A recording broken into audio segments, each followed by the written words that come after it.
ഇതാണ് തിരുവനന്തപുരംകാരുടെ സ്പെഷ്യൽ വറവിട്ട മീൻകറി. ഈ മീൻകറി കണ്ടപ്പോൾ തന്നെ ഒന്ന് ചെയ്ത് നോക്കണമെന്ന് തോന്നി. അതുകൊണ്ടാണ് ഞാൻ സേവ് ചെയ്തതും ഇതുണ്ടാക്കുന്നത്. ഒരു ചട്ടി അടുപ്പത്ത് വെച്ച് അതിനകത്തേക്ക് വെളിച്ചെണ്ണ ഒഴിക്കുക. വെളിച്ചെണ്ണ നന്നായിട്ട് ചൂടായി വരുമ്പോൾ അതിനകത്തേക്ക് ഒരു അല്പം ഉലുവ ചേർക്കുക.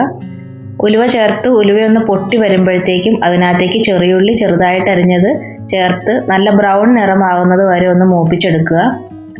ഉള്ളി മൂത്ത് കഴിയുമ്പോൾ അതിനേക്ക് ഒരു സൈഡിലേക്ക് ഒതുക്കി വെച്ചിട്ട് അതിനകത്തേക്ക് മഞ്ഞൾപ്പൊടി, മുളക് പൊടി, മല്ലിപ്പൊടി. മുളക് പൊടി മല്ലിപ്പൊടി ഓരോ ടേബിൾ സ്പൂണാണ് ഞാൻ ചേർത്തേക്കുന്നത്. ഇത് നന്നായിട്ടൊന്ന് മൂത്ത് വരുമ്പോൾ അതൊന്ന് ഉള്ളിയായിട്ട് വീണ്ടും ഒന്ന് മിക്സ് ചെയ്യുക. മിക്സ് ചെയ്ത് രണ്ടും കൂടെ ചേർന്നൊന്ന് മൂത്ത് വരുമ്പോഴത്തേക്ക് അതിനകത്തേക്ക് അരിഞ്ഞു വച്ചിരിക്കുന്ന മുരിങ്ങാക്കോല് ചേർത്ത് കൊടുക്കുക. ഇത് ഒരു മുരിങ്ങാക്കോലാണ് എടുത്തിരിക്കുന്നത്. അതൊന്ന് ചെറുതായിട്ട് കട്ട് ചെയ്ത് പൊളന്നിട്ടാണ് ഇട്ടേക്കുന്നത്. അതുകൂടാതെ ഒരു മാങ്ങ, അധികം പുളിയില്ലാത്ത മാങ്ങയാണ്, ഒരു മാങ്ങ ചേർത്തിട്ടുണ്ട്. അതും ഒന്ന് മിക്സ് ചെയ്തെടുക്കാം. മുരിങ്ങാക്കോലും മാങ്ങയും വേകാൻ ആവശ്യമുള്ള വെള്ളം ഒഴിച്ച് ഇതൊന്ന് മൂടി വയ്ക്കാം. ഒരു പകുതി വേവായാൽ മതി കേട്ടോ. ആ സമയം കൊണ്ട് നമുക്ക് കറിക്ക് ആവശ്യമുള്ള അരപ്പ് അരച്ചെടുക്കാം. ഇത് തേങ്ങയാണ്. തേങ്ങ കൊത്തിയെടുത്തിട്ടുണ്ട്. അതിനകത്തേക്ക് ഒരല്പം മഞ്ഞൾപ്പൊടി, മുളക് പൊടി ചേർത്ത് നന്നായിട്ട് അരച്ചെടുക്കണേ. നല്ല പേസ്റ്റ് പോലെ അരച്ചെടുക്കണം. ഈ അരപ്പ് നമുക്ക് കറിയിലേക്ക് ചേർത്ത് കൊടുക്കാം. ഇപ്പം മുരിങ്ങാക്കോലും മാങ്ങയും പകുതി വേവായിട്ടുണ്ട്. അതിനകത്തേക്ക് അരപ്പ് ചേർത്ത് കൊടുത്ത് ആവശ്യത്തിന് വെള്ളവും കൂടെ ചേർത്ത് ഈ അരപ്പ് നന്നായിട്ടൊന്ന് മിക്സ് ചെയ്ത് കൊടുക്കണം.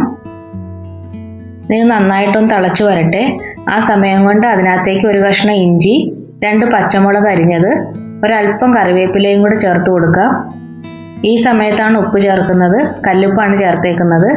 ഇഞ്ചി ഞാൻ അത്രയല്ല കേട്ടോ ചേർത്തത്, ഒരു കഷ്ണവും കൂടെ ചേർത്തിട്ടുണ്ട്. അത് കാണിക്കാൻ വിട്ടുപോയതാണ്. നന്നായിട്ടൊന്ന് തിളച്ച് വരുമ്പോഴത്തേക്കും അതിനകത്തേക്ക് മീൻ ചേർത്ത് കൊടുക്കാം. മീൻ ഓരോന്നോരോന്നായിട്ട് പിറക്കിയിട്ട് കൊടുക്കണേ. ഒരല്പം കൂടെ വെള്ളം ചേർത്ത് കൊടുത്തിട്ട് ഇതൊന്ന് മൂടി വെച്ച് വേവിക്കാം. മീൻ ഒരു പകുതി വേവാകുമ്പോഴത്തേക്കും നമുക്ക് തുറന്ന് നോക്കാമേ.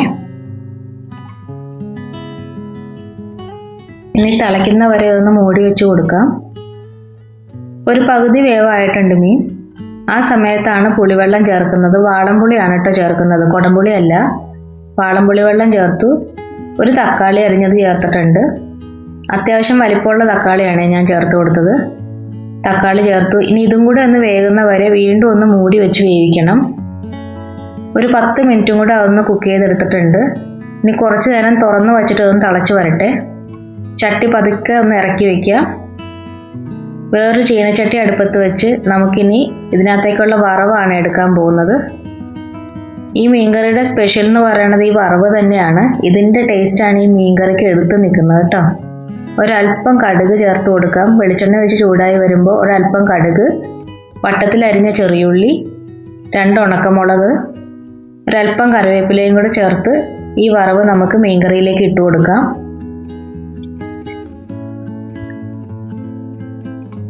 ഈ വറവും കൂടെ ഇട്ട് കഴിയുമ്പോൾ ഈ മീൻകറിയുടെ ടേസ്റ്റ് ഉണ്ടല്ലോ, പറഞ്ഞറിയിക്കാൻ പറ്റൂല. ഞാൻ ആദ്യമായിട്ടാണ് ഇങ്ങനെ ഒരു മീൻകറി ഉണ്ടാക്കി നോക്കുന്നത്. തിരുവനന്തപുരംകാരുടെ മീൻകറി ഞാൻ അങ്ങനെ കണ്ടിട്ടുമില്ല, ഉണ്ടാക്കിയിട്ടുമില്ല. അപ്പോൾ ഇത് ഞാൻ ഉണ്ടാക്കി നോക്കി, എനിക്ക് വളരെ ഇഷ്ടപ്പെട്ടു. എല്ലാവരോടും ഞാൻ പറയുകയാണ്, തീർച്ചയായിട്ടും ഒന്ന് ട്രൈ ചെയ്ത് നോക്കണം. നിങ്ങൾക്ക് തീർച്ചയായിട്ടും ഇത് ഇഷ്ടപ്പെടും. Thank you.